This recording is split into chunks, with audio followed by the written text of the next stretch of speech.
नमस्कार दोस्तों।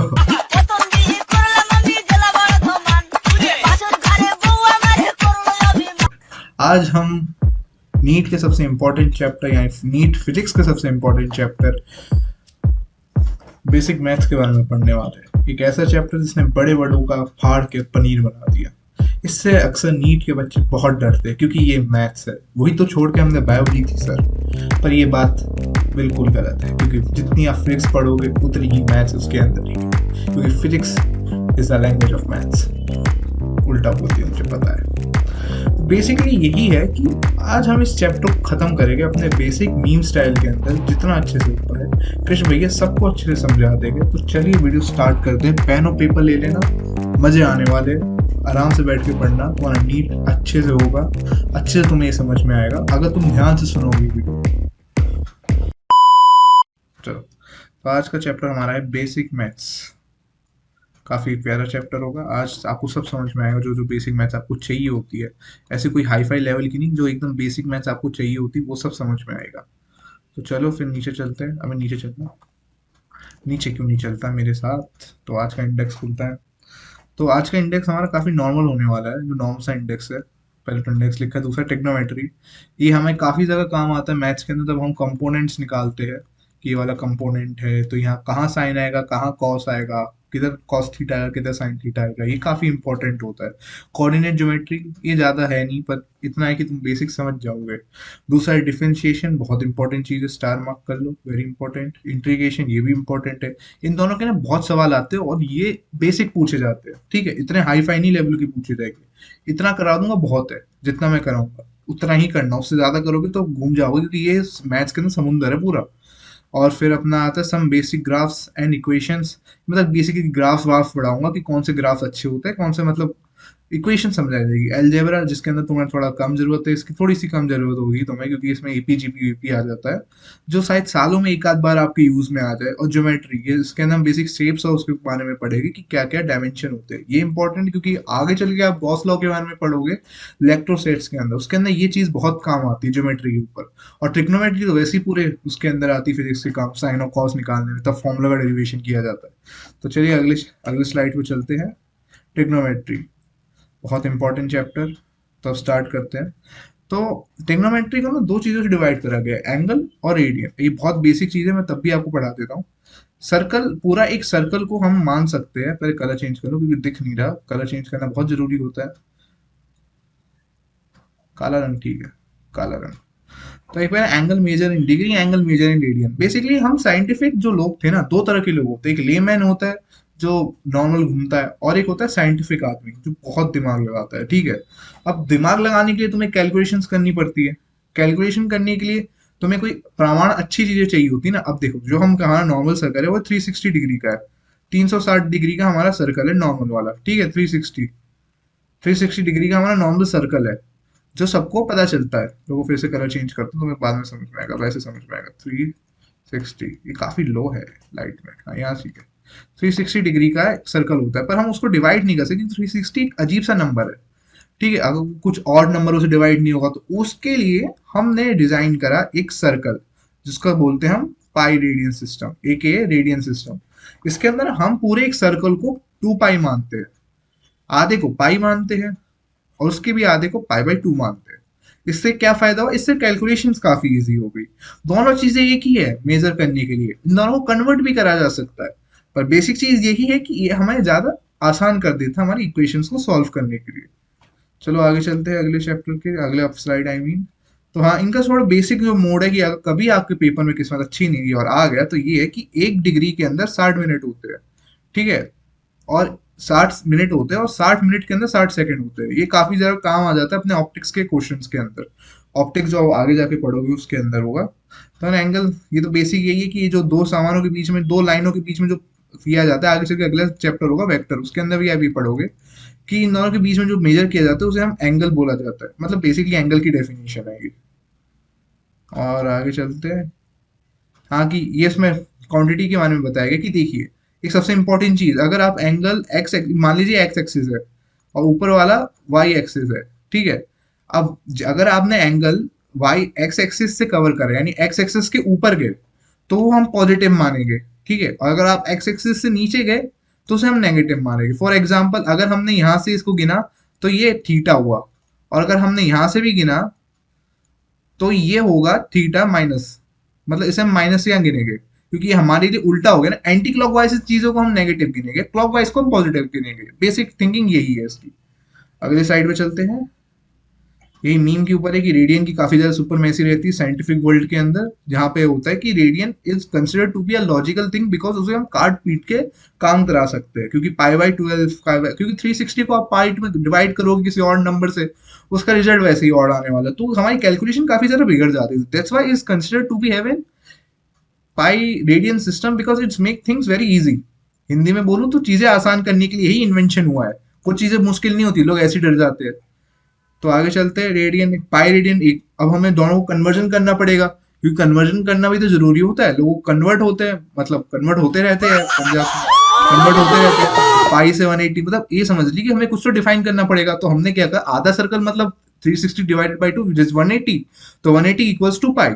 तो एक रेडियन कितने बराबर हो गया, एक रेडियन कितना हो गया, 180 बाई पाई। अब यही सेम चीज होती है, जिसे हम यूज कर सकते हैं डिवीजन और उसको कन्वर्जन के लिए। फॉर एग्जाम्पल अगर हमें कभी भी रेडियन को कन्वर्ट करना हो डिग्री के अंदर, तो वहां पे हम मल्टीप्लाई कर देंगे 180 बाई पाई से।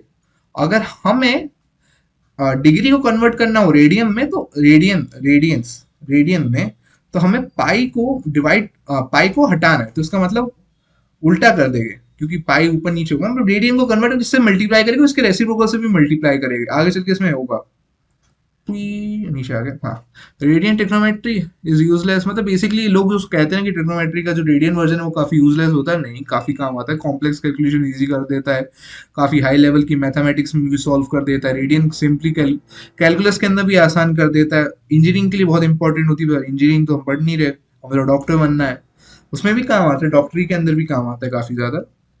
स्टेटोस्कोप वेक्टोस्कोप की जो पूरी फिजियोलॉजी समझते हो, तो अब हम करते हैं, क्योंकि देखिए टाइम हमारे पास कम रहता है एग्जाम के अंदर, ठीक है। अब हम ये तो ही ना कर सकती हम एक ही रेडियन में कन्वर्ट करें, पहले कोई आया चीज, मान लो कोई पाई के अंदर चीज हो, उसे हम कन्वर्ट करें रेडियन के अंदर। इसकी थिकनेस बढ़ा देता हूँ, थिकनेस बढ़ा देता हूँ, तभी मेरे को भी दिखेगा। हाँ, अब दिख रहा है क्या, नाउ दिस इज फाइन। तो पहले थिकनेस नहीं बढ़ी थी, पतले पतले से बिल्कुल करो। तो when you finally understand the angle, अब तुम्हें मतलब बेसिकली ये होता है कि तुम्हें छोटी छोटी चीजें मेमोराइज करनी पड़ती है, क्योंकि देखो तुमने बायो ली है और बायो के अंदर चीजें मेमोराइज करना जरूरी होता है। अब थोड़ा फिजिक्स में भी कर लो, क्योंकि ये चीजें तुम्हें आगे चल के ही काम आएगी। अब ज्यादा मेमोराइज करने की भी जरूरत नहीं है, कितना पता है कि 0 डिग्री रहता है, वैसे ही 30 डिग्री अपना पाई बाई 6 होता है, 45 अपना पाई बाई 4 होता है, 60 अपना पाई बाई 3 होता है, और 90 पाई बाई 2 होता है। वही अगर ऐसे इन सबको ज्यादा रिमेम्बर करने की जरूरत, सेम ही चीज है। ऊपर काम अचानक से कैसे स्टार्ट हो जाता है, मैं जैसे ही पढ़ाता हूँ वैसे ही काम स्टार्ट करना होता है लोगों को, ठीक है। 180 अपने पाई के बराबर होता है, 362 पाई के बराबर होता है, क्योंकि ये आगे चल के सर्कुलर मोशन के अंदर भी ज्यादा काम आने वाले हैं, क्योंकि सर्कुलर मोशन भी हम डिग्री से मेजर नहीं करते, हम सर्कुलर मोशन यूज करते हैं रेडियन से यूज करके। तो मतलब आगे चल के काफी जगह काम आने वाला है, क्योंकि सर्कुलर मोशन आ गया, रोटेशन आ गया, पूरे मैकेनिक्स में इसका यूज ही यूज है। और इलेक्ट्रोसेट्स के अंदर मैकेनिक्स घुस जाएगी, उसके अंदर भी पूरा यूज है, आराम से सब काम आएगा, डरो नहीं, पढ़ा देंगे हम। बहुत इजी चैप्टर है ये, लोग ऐसे ही डरते रहते, पता नहीं क्यों। चलो नीचे। हाँ, तो अब एक क्वेश्चन आ गया, मैं कन्वर्जन का बता देता हूँ इन पे, कि जैसे कि देखो कन्वर्जन की सिंपल स्टोरी बता दो। मुझे भी पहले कन्वर्जन में प्रॉब्लम होती थी कि कैसे कन्वर्ट करें इन दोनों पाई को रेडियन में। तो बेसिक यही है कि जहां पाई दिखे ना, जैसे कि यहाँ पे 7 पाई बाय 6 है, तो हमें बेसिक ये करना है कि पाई को रिमूव करना है, और जो डिग्री है उसके अंदर हमें पाई ऐड करना है, यानी पाई को उसके अंदर लाना है पाई की टर्म्स में। तो हम इसे पाई की टर्म्स में लाना है, तो उसे पाई से डिवाइड कर देगा, 180 ऊपर हो गया। सिंपल, काट पीट के अपना काम खत्म करेंगे। तो अपना जो होगा 210 डिग्री आ जाएगा। नीचे करके देखते हैं, ऐसे कर लेना, सिंपल 210 डिग्री आ गया, 210 डिग्री आ गया, सिंपल। अब ट्रिग्नोमेट्री के अंदर काफी लोगों को कंफ्यूजन होता है, आई होप कि कंफ्यूजन क्लियर हो जाए, क्योंकि अगर क्लियर नहीं हुआ तो इसे 10 सेकंड पीछे करके वापस देखिए कि किस में मल्टीप्लाई किया किस में नहीं किया है। बेसिकली जहां पे पाई है उसको पाई हटाना है, और जहां पे पाई नहीं है उधर पाई ऐड करना है, तब वो आप कन्वर्ट करोगे। बहुत ईजी है, सबसे इजीएस्ट कॉन्सेप्ट है ये, मतलब मैं हर कॉन्सेप्ट को तो इजीएस्ट बना ही देता हूँ। अब आते हैं ट्रिग्नोमेट्री रेशियोज के ऊपर। ये सबसे मतलब टेंथ में भी पढ़ा होगा ना, पंडित बद्री प्रसाद कहाँ गए मेरे पहना, पंडित बद्री प्रसाद हर हर बोले, सोना चांदी तोले, मतलब साइन कॉस थीटा, सिंपल सी चीज है, हाइपोटेनियस है, अपना हाइपोपोटाइमस यहाँ लेटा हुआ है, उसके अपोजिट अपोजिट होता है, और नीचे एडजेसेंट होता है। जहाँ पे एंगल लिया जाता है ना, ये वाला छोटा सा एंगल एक्स, उसके सामने वाले को अपोजिट बोला जाता है, उसके नीचे वाले को एडजेसेंट साइड बोला जाता है, बेस भी बोलते हैं इसे लोग, बेबी को जो पसंद है। और उसके ऊपर जो अपना हाइपोटेनियस बैठा रहता है, हाइपोपोटामस, हाइपोपोटेनियस क्या बोलते हैं इसे, बायो वाले जानते हुए। तो ये अपने कुछ बेसिक रेशियोज के भी कन्वर्जन होते हैं, क्योंकि रेशियो मतलब क्या होता है, इनकी कोई यूनिट भी नहीं होती, आगे चल के यूनिट्स एंड डायमेंशन में पढ़ेगी, इनकी कोई यूनिट भी नहीं होती। तब यही है कि साइन ओस मतलब डिवाइडेड बाय कॉस ओस इक्वल्स टू थैनोस। अच्छा करेक्ट होता है, कभी खेलना मतलब कभी देखना। अगर एंड गेम नहीं देखी तो बचपन में देखते, अब चलो डॉक्टर बनने के बाद देख लेना। और ये होती है सबसे इंपॉर्टेंट टेबल, क्योंकि इसमें हम कन्वर्जन करते हैं। फिर अपना बेसिक पे आते हैं एंगल्स के ऊपर, एक आता है साइन कॉस टेन। देखिए बेसिकली ना तुम्हें आगे चल के फिजिक्स में इनके साथ ज्यादा कम काफी कम यूज हुआ जाता है, 180 का यूज हो जाता है, इन दोनों का साइड कम यूज होता है, 120 का भी यूज अच्छा खासा हो ही जाता है, 180 का। अब तुम कहोगे सर ये टेबल कैसे याद करें, बहुत सिंपल, बहुत सिंपल है। पहले साइन लिखो, साइन का तुमने लिख लिया साइन कॉस थीटा, ये तो याद आ जाएगा ना, 0 30 45 एंड 60, ये 90 एंड 120, इतना याद रख लो। ठीक है, अब क्या करो, 120 का सर यहाँ तक मुझे याद है, 180 तक तो लिख लोगे ना, 60 तक का, 60 तक का लिख लोगे ना बस, तो इतना समझ लो। 90 तक का लिख लो, बाकी मैं बता दो। नाइन अब साइन तुम 0 डिग्री है तो ऐसा कर लो, डिवाइडेड ऐसे करो, 0 1/4। दूसरे में लिखो √1/4, √1/4 करो, इधर 1 इधर 2 इधर 3 इधर 4। अब ऐसा करके समझ जाओ, अंडर रूट, जैसे कि हमें निकालना 45 डिग्री, यानी कौन से नंबर पे, जीरो से करो, 0 1 2, 2 डिवाइडेड बाई 4, तो ये क्या बन गया, हाफ। हाफ को अंडर रूट में करा, 1/2 √2 आ गया, 60 डिग्री है, तो मतलब ये तीसरा नंबर पे तो √3/2 आ गया, क्योंकि √2 4 है ना, तो वो कन्वर्ट होकर 2 बन जाएगा, सिंपल। और चौथा तो चौथे नंबर पे है, ये तो चौथा बन जाएगा, तो ये पूरा बन गया।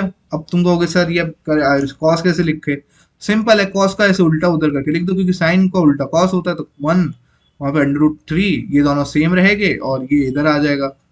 ठीक है, और जीरो वाला जीरो आ जाएगा, इन दोनों को डिवाइड कर दो तो 10 आ जाएगा, क्योंकि हमने ऊपर वाली प्रॉपर्टी में यही पढ़ा था ना, ये अपना 10th का जो मैंने मीम बनाया था, sine by cos equal to Thanos, मैंने ये जानबूझ के थोड़ा ब्लर कर दिया, मैंने मार्वल वाले बहुत जोर से कॉपीराइट मारते हैं। ठीक है, तो अब अपना ये हो गया। अब कहोगे 120 वाले कैसे याद करें, 120 वाले इतना समझो, 60 और 120 के बीच में कुछ रिश्ता है। ठीक है, और रिश्ता क्या है कि साइन जो होता है सेकंड, ये आगे चल के मैं पढ़ाऊंगा तुम्हें, आगे ही है ये, कि इस फर्स्ट क्वाड्रेंट, ऐसे क्वाड्रेंट तो याद हो कि first second third and fourth quadrant, तो सेकंड क्वाड्रेंट के अंदर साइन पॉजिटिव होता है, तो इतना याद रख लो, जो 60 डिग्री होता है 120 डिग्री होता है, क्योंकि ये इसका दो गुना है, देखा जाए तो दो गुना है इसका। ठीक है, तो ये दोनों सेम रहते हैं साइन के अंदर, और कॉस और टेन बदल जाते हैं, क्योंकि यहाँ पे इस वाले सेकंड क्वाड्रेंट के अंदर सब साइन साइन पॉजिटिव रहता है और बाकी सब नेगेटिव हो जाते हैं, ये लॉजिक है। तो बेसिक तुम इतना याद रखो कि साइन किसी के साथ कोई गलत काम नहीं कर रहा, क्योंकि उसका नाम साइन है, तो उसके कोई भी कन्वर्जन में कुछ नेगेटिव लगता नहीं है, मतलब जब भी आप कॉस से 120 करोगे तो उसमें नेगेटिव होगा नहीं, इतना तो बेसिक है। और कॉस और टेन में नेगेटिव लग जाता है। ठीक है, और 180 का तो सिंपल है, 0 - 1 0, यही 9 का है, इसका अपोजिट है वो उसका पूरा, मतलब इतना तो याद ही रहता है कि साइन 180, इतना याद रख लो, साइन 180 अपना 0 होता है, और साइन कॉस 180 -1 होता है, क्योंकि कॉस अपना कॉस है, भाई ने कांड कर रखे है, आगे चल के समझ में आ जाएगी कॉस 180 90 बनाएगा क्यों होता है। ये बेसिक रेशियोज है, ये हमने 10th के अंदर ही पढ़ा हुआ, ये वाली प्रॉपर्टी 10th में है, ये वाली प्रॉपर्टी 10th में है, ये वाली प्रॉपर्टी 10th में तो पढ़ा ही नहीं मैंने, मैं तो छोड़ दिया था, ट्रिग्नोमेट्री आता ही नहीं है इतना। बेसिक प्रॉपर्टी इतना समझ लो कि साइन का स्क्वायर प्लस कॉस का स्क्वायर, ये ज्यादा काम आएगी नहीं डरोनी फिजिक्स के अंदर, ये बहुत थोड़ी थोड़ी जगह तुम्हें एकदम से दिख जाएगी, पर डरोनी को तुम्हें पूरा फॉर्मूला रटना ही पड़ेगा, सबको रटना पड़ता है, तो तुम्हें उसमें क्या लगवा देते, रटना तो पड़ेगा ही ना, क्योंकि रटने के बिना तो काम होगा नहीं है। तुम कहोगे सर आप रटने को बोल रहे हो, तो हमारी एजुकेशन के ऊपर आप ऐसा कह रहे हो कि हमारी तो ये है वो है, बात तो है। अब तुम कहोगे किसी को भी बोलो कि सर मैंने अपना टॉपर देख रखा है, वो रटता नहीं है, और वो देखो बेटा रटना तो पड़ेगा, ये रटना ही नहीं है, ये सब कॉन्शियस में चले ही जाता है। या तुम ये 100 बार करोगे, sine cos equals to 1, 1 plus tan square equals to sec, 1 plus cos square equals to cosec, तो याद ही हो जाता है। अब ये सिंपल चीज है कि साइन बाई कोसेक, ठीक है, ये तो याद ही होगा ना, साइन का उल्टा कोसेक होता है, कोसेक का उल्टा साइन होता है, कॉस का उल्टा सेक होता है, सेक का उल्टा कॉस होता है, टेन का उल्टा कॉट होता है, बेसिकली कन्वर्जन है, ये बहुत कम जगह काम आएगा, तुम्हें डरो नहीं, मतलब बेसिकली बहुत जगह भी काम आ जाएगा, कुछ क्वेश्चन अगर तुम्हें ऐसे आड़े टेढ़े मिल गए तो आ सकता है। तो ये बेसिक प्रॉपर्टी है, अगर दो साइन के एंगल्स को तोड़ते कैसे है, दो साइन के एंगल्स को जोड़ते कैसे है, अगर तुम इसमें कुछ प्रॉब्लम, अगर तुम्हें ये है कि ये चीजें मुझे याद नहीं हो रही ना कुछ सारा, देखो ट्रिग्नोमेट्री की आइडेंटिटीज है, मैं तुम्हें इसको ये सवाल नहीं दे सकता, क्योंकि वो मैथ्स के बच्चों के लिए होते हैं, ठीक है, जो मैथ्स पढ़ते हैं उनके लिए होते हैं। अगर तुम्हें बेसिक तुम्हें ये बता सकता हूँ कि तुम इसका स्क्रीनशॉट ले लो या किसी पेपर पे लिख के चिपका लो दीवार पे। तुम क्योंकि अभी तुम्हारे पास कितने दिन है, अगर तुम अभी से भी टाइम करो तुम्हारे पास 1 साल तक तो होगा ही। 1 साल नहीं है, चलो 8 महीने है तुम पे, ठीक है, 8 मंथ है। अगर तुम 8 मंथ भी ना लगातार इस चीज को देखोगे ना, तुम्हें आराम से याद हो जाएगा कि sine A plus B equals to sine A cos B plus cos A sine B. क्योंकि ये चैप्टर है ही ऐसा, तुम्हें इसमें चीजें याद करनी पड़ेगी, छोटी छोटी चीजें होती है, बिना याद करे तो कुछ नहीं होता, सिंपल चीज है। तो अगले स्लाइड पे चलते हैं, इसका स्क्रीनशॉट ले लो अगर लेना है तो। सिंपल है, उसमें वही आइडेंटिटीज है, cos 2a क्या होगा साइन ये की, वैसे साइन 2a वाली आइडेंटिटी याद रखना है, क्योंकि ये आगे चल के हमें फॉर्मुला डेरिवेशन में, ये सारे फॉर्मुला डेरिवेशन में काम आएगा। तुम एकदम डीप पढ़ना चाहते हो तो पढ़ लो, क्योंकि कोई तुमसे डेरिवेशन तो करवाएगा नहीं तुम्हारे एग्जाम में, इतना तो मैं जानता हूँ। ठीक है, कोई तुमसे नहीं कहेगा कि बेटा आप ये डेरिवाइड करके दिखाओ, ये करके दिखाओ, आप ये पूरा कॉम्प्लेक्स इक्वेशन सॉल्व करके दिखाओ, नहीं दिखाएगा ना। उनको क्या है, बेसिक सवाल पूछेगा, बेसिक पे तुम्हें अटैक करना है, और कोई इतना हाई फाई लेवल का सवाल तो पूछेगा नहीं जेई एडवांस जैसा। ऐसा एग्जाम की बेइज्जती नहीं कर रहा, एग्जाम बहुत अच्छा है, नीट बहुत मुश्किल है, क्योंकि तुम्हें हर चीज अच्छे से पढ़नी है। एडवांस में क्या होता है कि तुम आधी चीजें छोड़ दो, कोई घंटा नहीं फर्क पड़ने वाला, कुछ नहीं फर्क पड़ेगा, तुम्हें ध्यान से चीजें पढ़नी पड़ती है। तो अब रेंज के ऊपर आ जाते हैं, ये है कि -1 से 1। अब देखो, कभी तुम्हारा सर मेरे किसी क्वेश्चन के अंदर साइन की वैल्यू 2 आ गई, तो कभी साइन की वैल्यू 3 आ गई या 1.5 आ गई, तो सीधी सीधी बात है, ये वैल्यू एग्जिस्ट नहीं करती, क्योंकि साइन खुद ही -1 से 1 के बीच में, और कॉस, अपना कॉस भी -1 के 1 के, क्योंकि ये तो इसका उल्टा ही है ना, तो ये भी तो सेम ही रेंज में करेगा। इनका ग्राफ दिखा देता हूँ, इनका ग्राफ भी आगे चल के तुम्हें बेसिक ग्राफ में होगा, मैं नीचे दिखा दूंगा। ठीक है, मतलब साइन का ग्राफ ऐसे होता है, कॉस का ग्राफ ऐसे होता है, यहाँ पे 1, यहाँ पे 1, नीचे -1। साइन का स्टार्ट होता है एकदम बीच में से, यहाँ पे 1, यहाँ पे -1, सिंपल एज थिंग दैट, बहुत बेसिक है। और किसी भी इक्वेशन की तो तुम्हें वो निकालनी होगा, कहते हैं रेंज, तो इतना याद रखना, A sine theta plus B cos theta. अगर ऐसा होता है ना कि इक्वेशन तुम्हारे आंखों के सामने आ चुकी है और तुम्हें ऑप्शन एलिमिनेट करने हैं, ठीक है, क्योंकि तुम्हें जल्दी बुद्धि चलानी, ये नहीं है कि तुम आराम से बैठो डीप लॉजिक सोचो कि हाँ ये ट्राइंगल है, ये दूसरा ट्राइंगल ना, ये तुम चतुर बनो ही नहीं क्या एकदम डीपली जानते हैं तुम्हें। देखो रैंचो, तुम हर जगह रैंचो बन जाओगे तो कोई फायदा है नहीं, तुम्हें रैंचो डॉक्टरी में बनना है। यहाँ पे तुम्हें कैसे तैसे करके पास करके गवर्नमेंट सीट लेके अंदर घुस जाना है, ताकि तुम डॉक्टर बन पाओ, समाज के लिए अच्छा काम कर पाओ। अपना मोटिवेशन मत भूलना। तो जैसे कि ऐसे कोई आगे कि तुम्हें क्वेश्चन पे आ गया A sine theta plus B cos theta, तो तुम्हें ये सोचे हो कि इसका रेंज निकाल देता हूँ, क्योंकि वो आसान होगा इसकी वैल्यू सॉल्व करने से, और तुम ऑप्शन एलिमिनेट कर लोगे। ठीक है, तो इसका सिंपल लॉजिक ये है कि -a√a² प्लस बी स्क्वायर से छोटा इससे ज्यादा छोटा नहीं होगा, और √a² प्लस बी स्क्वायर से बड़ा होगा नहीं ये इतना। ठीक है, और स्मॉल साइंस जैसे कि होते हैं ना कि अपना tan थीटा अगर इतना बहुत ही छोटा है, जैसे कि तुमने 5 डिग्री से भी छोटा वैल्यू ले ली, जैसे कि हमने 15 ले रखी है, ठीक है, 15 की वैल्यू अगर तुमने 5 डिग्री से भी छोटी ले रखी है, तो तुम उसको डायरेक्ट थीटा कन्वर्ट कर सकते हो। या तो 1 ले सकते हो कि कॉस थीटा हुआ तो 1 कर लो, थीटा हुआ तो थीटा ले लो, tan थीटा ले लो, थीटा ले लो, सिंपल एज दैट।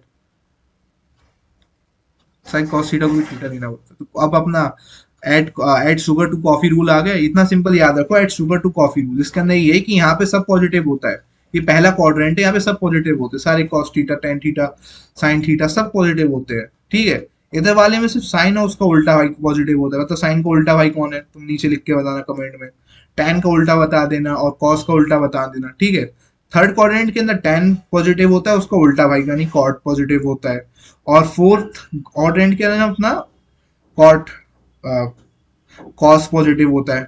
ठीक है, तो ये सिंपल चीज है, add sugar to coffee, simple as thing, add add sugar to coffee, coffee में चीनी ऐड करना है, ये सिंपल सी चीज है, ऐड शुगर टू कॉफी, ज्यादा है नहीं। ये अपना रिडक्शन फॉर्मूला आ गया कि कोई बड़ा ही एंगल आ गया सर, मान लो क्योंकि मैं तुम्हें पता ही मैथ्स है, मैथ्स के अंदर पैटर्न होता है, उसके अंदर रिपीटिशन भी होगा।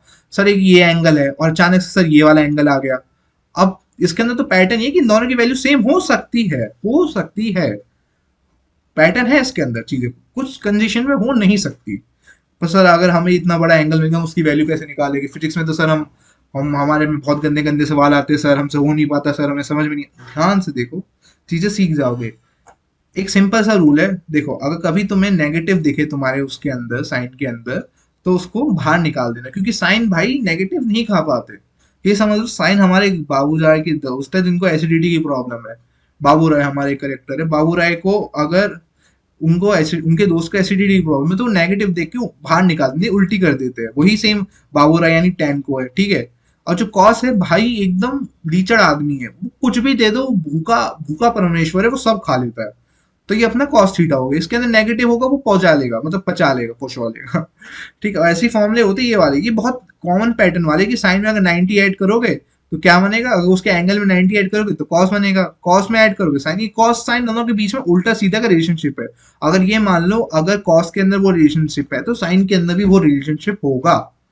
ठीक है, ये बेसिक वैसे रिडक्शन के फॉर्मूले है, ये तुम्हें काम आएगा अगर तुम इसे अपने दीवार पे चिपका के रख लेना, क्योंकि ये वाली ज्यादा काम बहुत कम जगह काम आएगी, पर आ जाएगी, क्योंकि अगर कभी क्वेश्चन ही टेढ़ा दे दिया काफी, या तो तुम उसे छोड़ के जाओगे, या तो एंटी उसे बोनस करेगा, क्योंकि एंटी अब अच्छा हो गया, मतलब सजेशन मांग रहा है, चीजें अच्छी अब अच्छा हो रहा है, होगा, क्योंकि उसके चेयरमैन ने रिजाइन करा, उसने काफी जगह गलत काम करेंगे, जेई में गलत काम करे, मेरी जेई में मेरा जेई का खराब करा, उसने नीट खराब करा, वो नीट में तो आराम से, क्योंकि नीट के अंदर तो चीटिंग हो सकती है आराम से, पेपर है, पेपर फाड़ के फेंक दो, मतलब फाड़ के अंदर फेंकने का ये मतलब नहीं है कि तुम ये करो। तो ये आ गया इसका, अब तुम इसकी वैल्यू बताओ क्या, ये कॉस -60 डिग्री, उस चीज में मैं बोलना नहीं चाहता नीट वाले पे, इसलिए अब यहाँ पे मैंने तुम्हें क्या बताया था, ये लीचड़ आदमी है कॉस, एकदम लीचड़, कुछ भी खाओ पचा लेगा, तो ये क्या हो गया कॉस 60 डिग्री। अब कॉस 60 डिग्री कौन से नंबर पे होता है, पहले 0 आता है, फिर 30 आता है, फिर 45 आता है, फिर 30 आता है, तो यानी √3/4,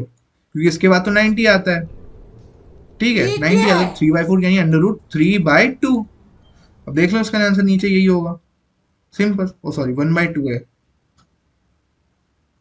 1/2 है, ओ ओ हाँ, 1/2 कैसे हुआ, हाँ 1/2 होगा, कॉस था ना, मैं साइन का कर दिया, मैंने साइन का गलती कर दी, गलती होगी, गलती माफ कर देना, आयुष काट देना, ये वाला पार्ट काट दो थोड़ा सा, चले। हाँ तो मैं यही कह रहा था कि अपना जो साइन एंटी के ऊपर ज्यादा बोला नहीं जाता मेरे से, क्योंकि एंटी है अच्छी चीज नहीं है, तो अपने इसकी क्वेश्चन की वैल्यू निकालते हैं, कॉस -160 -60 डिग्री, ठीक है। तो हम पहले क्या करेंगे, देखो माइनस है तो हमें इतना याद है कि उल्टा चलता है तो 30 डिग्री से निकालना पड़ेगा साइन 30 से, ठीक है, और हमें पता है ये नेगेटिव है तो ये नेगेटिव खा लेता है, सिंपल एज थिंग, नेगेटिव खा लेता है, तो ये cos 60 हुआ एक तरीके से, cos 60 का वैल्यू किसके बराबर होता है, sin 30 डिग्री के, ऊपर चार्ट देख लो, तुम्हें चार्ट से दिख जाएगा, तो जिस तरह से मैंने कहा था उल्टा लिखो, sin 30 डिग्री कितना होता है 0 1, यानी √1/4, यानी इसका आंसर होगा 1/2, सिंपल एज दैट। अब नीचे देख लो आंसर क्या है, 1/2, सिंपल एज दैट। tan 1 210 का निकालो, अब तो आ ही जाएगा 210 का, तुम देखोगे सर 210, ये तुमने कहीं देखा नहीं है, क्या दिखा दिया आपने 210, ओ माय गॉड, ये कैसे होगा हमसे, ज़रा सोचो नहीं, सोचो, मैंने तुम्हें पहले कुछ दिखाया तो उससे हो जाएगा, सोल्यूशन दिखा देता हूँ तुम्हें। देखो 210 को हम दो चीज़ों में लिख सकते हैं, 210 180 + 30 डिग्री, क्योंकि कुछ फर्क तो पड़ेगा नहीं, नेगेटिव साइन नहीं आएगा बिल्कुल, क्योंकि tan है ना, tan 180 तो एक ही वैल्यू हो जाती है यानी 1, तो उसकी कोई वैल्यू हम कंसिडर नहीं करते, यानी infinity, sorry 0, tan 180 = 0, plus 30 degree होगी तो tan 30 डिग्री हो गया, tan 30 डिग्री 1/√3 होता है, सिंपल एज थिंग, बहुत सिंपल है ये क्वेश्चन। इसमें से देख लो ना, ऊपर वाले में जो मैंने तुम्हें दिखाया था, ये क्या कहाँ गया, 180 डिग्री का tan 180, माइनस क्यों हो रहा है, प्लस होगा ना ये तो, मैं माइनस में टिक लगाए जा रहा हूँ, लौंडे कह रहे क्या सर, क्या बढ़ा रहे हो, गलत चीज़ बढ़ा रहे हो, गलत चीज़ पढ़ा रहे हो सर, ये क्या ना tan 81 + 30 tan थीटा।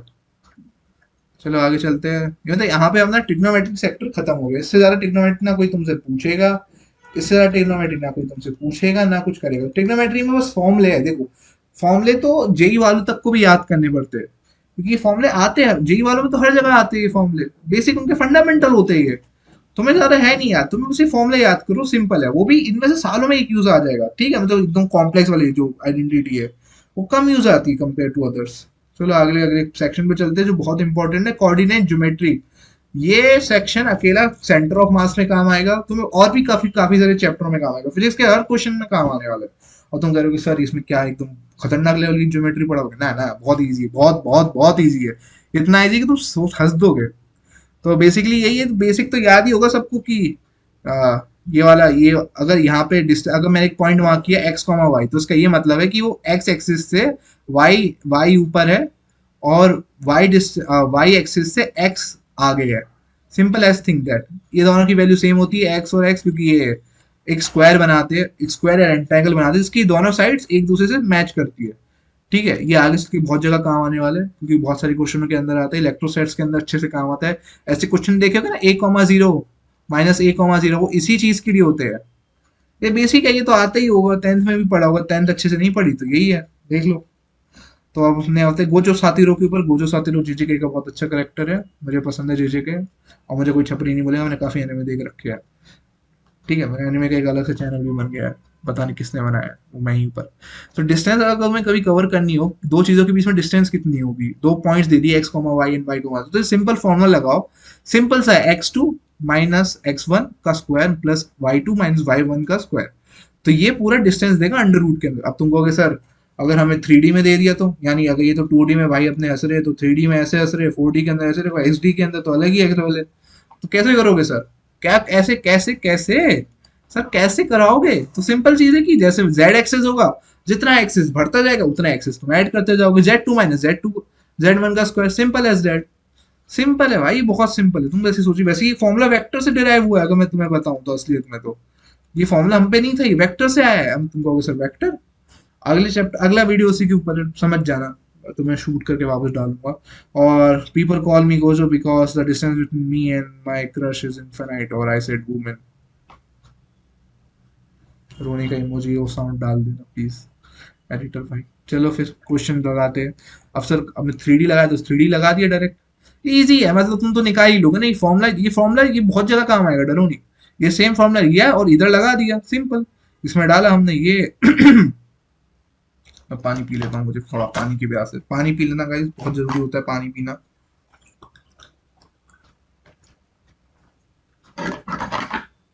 वो चीज नहीं पी रहा मैं नहीं पीता ये सब, पैसे की बर्बादी है। सिंपल चीज अपना x1 -y1 z1 और ये सब है, तो इन सबको इसमें डाला, पुट कर, इनमें से किसी को भी x1 y1 मान लो, स्क्वायर सबको न्यूट्रलाइज कर देगा। सर हम x1 y1 किसको डाले, इतना कंफ्यूजन काहे रखना, सिंपल रखो। इसको x1 मान लो, इसको x2 मान लो, रिजल्ट सेम आने वाले, क्योंकि बाहर स्क्वायर लगा है। स्क्वायर हर चीज को पॉजिटिव कर देता है, पर अपनी लाइफ को नहीं कर पाया। स्लोप, अब सर को स्लोप क्या होता है? स्लोप बेसिकली एंगल होता है, ठीक है। स्लोप होता क्या है, बेसिकली एंगल होता है कंपेयर टू, वो अपने ओरिजिन से गिना जा सकता है, एक्स एक्सिस से गिना जाता है, क्योंकि हम जितने भी एंगल होते हैं एक्स एक्सिस के उसके ऊपर मानते हैं, क्योंकि हम जरा इंसान थोड़े जमीन से जुड़े लोग हैं ना, तो हम जमीन से चीजें देखते हैं। वाई तो क्या आसमानों में निकल गया, लोग तो ढूंढते रहे वाई वी लॉस्ट हर, लोग तो ढूंढते रहते हैं वाई को, क्यों? तो एक्स तो अपने नीचे है, तो इसका मतलब ही कितना एंगल बनाता है एक्स एक्सिस से, उसको डिराइव करने के लिए बहुत सारे तरीके हैं। या तो दो पॉइंट आ गए, दो पॉइंट्स के बीच का कर लो। अब इसके अंदर तुम्हें ध्यान रखना पड़ेगा y1 y2 किसको लोगे, वैसे रख तो किसी को भी लोगे, क्योंकि इसके अंदर न्यूट्रलाइज हो जाता है और टेन थीटा की वैल्यू आ जाती है। ऐसा नहीं आएगा स्लोप की, उसमें आ गया टेन थीटा आ जाएगा डायरेक्ट। स्लोप के अंदर हर बार पूछते हैं कितना एंगल बनाते हैं, याद रखना कि एक्स एक्सिस से कितना एंगल बनाएगा। जितना ज्यादा ये एंगल कम बनाएगा उतना ज्यादा स्लोप इसका कम होता जाएगा, और जितना ज्यादा बनाएगा स्ट्रेट ऐसे, सिंपल एज दैट। ये बहुत सारे क्वेश्चनों में आएगा, तो आगे जाके तुम खुद ही सीख जाओगे। देखो बेसिक चीज है कि तुम्हें सवाल बहुत करने हैं। डिफरेंशिएशन सबसे इंपॉर्टेंट चीज। मेरे पीछे लोग आ जाते हैं, मैं क्या करूं।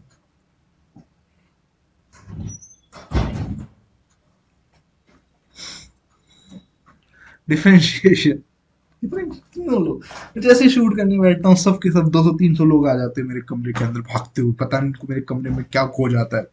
चलो फिर स्टार्ट करते हैं डिफरेंशिएशन। डिफरेंशिएशन मैंने बड़े प्यारे अक्षरों से लिखा है। डिफरेंशिएशन है क्या? ये कैलकुलस की वो चीज है जिसके अंदर नीट वाला आदमी मर जाता है, जेई वाला तो वैसे ही मरा होता है उसके अंदर। अगर तुम कभी, अगर तुम मान लो कोई समुंदर है, तो अगर इस नीट वाला यहाँ पे पैर रहा होगा तो जेई वाला यहाँ डूब के मर चुका होगा। ठीक है, डिफरेंशिएशन बहुत इजी होता है कंपेयर टू इंटीग्रेशन, क्योंकि इंटीग्रेशन जेई वालों को मार देता है लिटरली। तो डिफरेंशिएशन के नीचे चलते हैं कि डिफरेंशिएशन होता क्या है। बेसिकली चीजों को तोड़ना होता है। तुम इस पोटैटो के आइडिया से समझ सकते हो अच्छे से, क्योंकि मैं फिर से मीम लाया हूँ, क्योंकि मैं एक मीमर भी हूँ। एफ एक्स कोई फंक्शन है। फंक्शन क्या होता है? फंक्शन बेसिकली मैथ्स की कोई इक्वेशन होती है, ठीक है। अगर तुमने 10 तक मैथ्स पढ़ी है तो समझ में आ जाएगा फंक्शन क्या होता है। मतलब फंक्शन एक पॉलिनोमियल इक्वेशन है, कुछ भी मान लो, कुछ भी है, ठीक है। अगर तुम उसको एक बार फंक्शन मान ले, तो आलू है, आलू को एक बार डिफरेंशिएट करा, ऐसे डैश लगा देना फंक्शन के ऊपर, मतलब डिफरेंशिएशन कर लिया। dy/dx भी लिखते हैं, पर डैश लगाना रिप्रेजेंटेशन होता है, क्योंकि हमें इंक पेन भी तो बचाना है।